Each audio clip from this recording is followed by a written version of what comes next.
सभी भक्तों को हरे कृष्णा। आज हम बात करेंगे श्री राधा कृष्ण की उस युगल जोड़ी की जिसकी चर्चा हम युगों युगों से सुनते आ रहे हैं। तो इस कहानी में है एक विरह वेदना। जब श्याम सुंदर राधा रानी को छोड़कर जाते हैं तो राधा रानी की क्या दशा होती है। बहुत सुंदर कथा है, आप इस वीडियो को एंड तक जरूर देखिएगा। तो हमारे प्यारे श्री कृष्ण भगवान श्री राधा रानी के सामने खड़े हैं और श्री प्रिया जी जड़वत ही बैठी हुई हैं।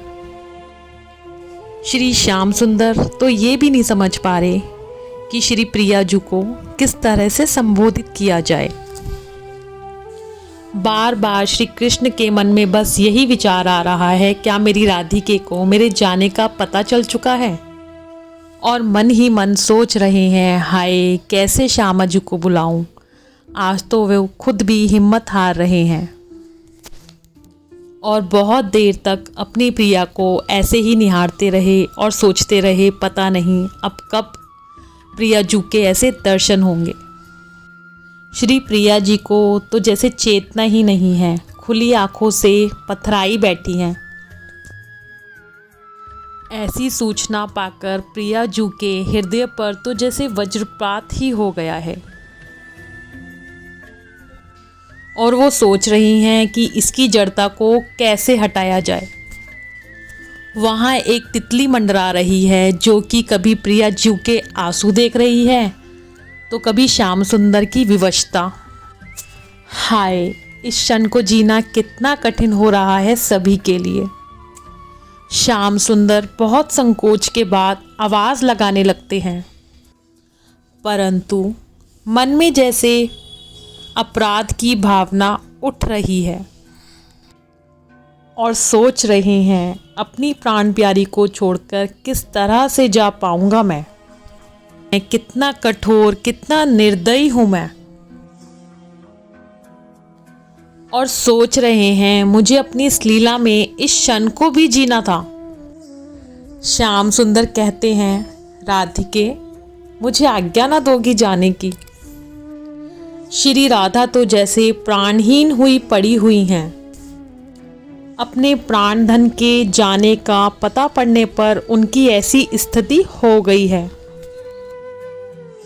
जैसे तैसे सखियां श्री राधा को कदम्ब वृक्ष तक छोड़ गई हैं ताकि श्री राधा को श्री श्याम सुंदर की स्मृति बनी रहे।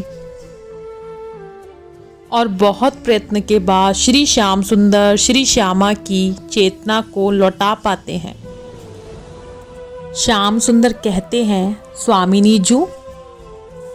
और यह शब्द कर्णपुटों में जाते ही श्री प्रिया जी अपने नैन श्याम सुंदर की ओर उठाती है और उनके वक्षस्थल से लिपट जाती है।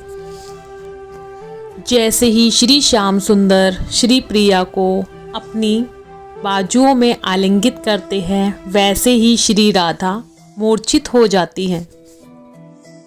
श्याम सुंदर के अंग में ही विरह मूर्छित श्री प्रिया जी को देख तितली भी अपने प्राणों को कैसे ही संभाल पाई होगी।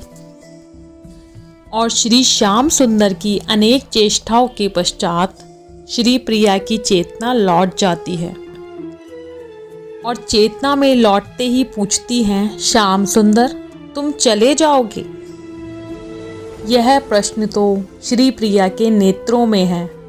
इतनी भी हिम्मत नहीं जुटा पा रही कि उनके अधरों से कुछ शब्द ही निकल जाएं और नेत्रों से अश्रु प्रवाह आरंभ हो चुका है, परंतु वाणी का साहस नहीं हो पा रहा है।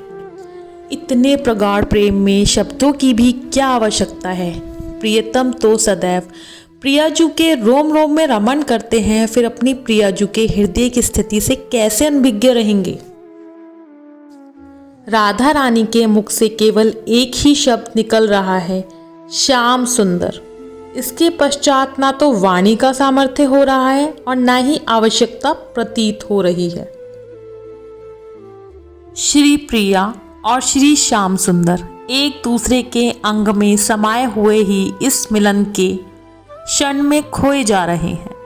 रसराज और रसीली जू रसमयी हुए जा रहे हैं। बोलो श्याम सुंदर की जय हो।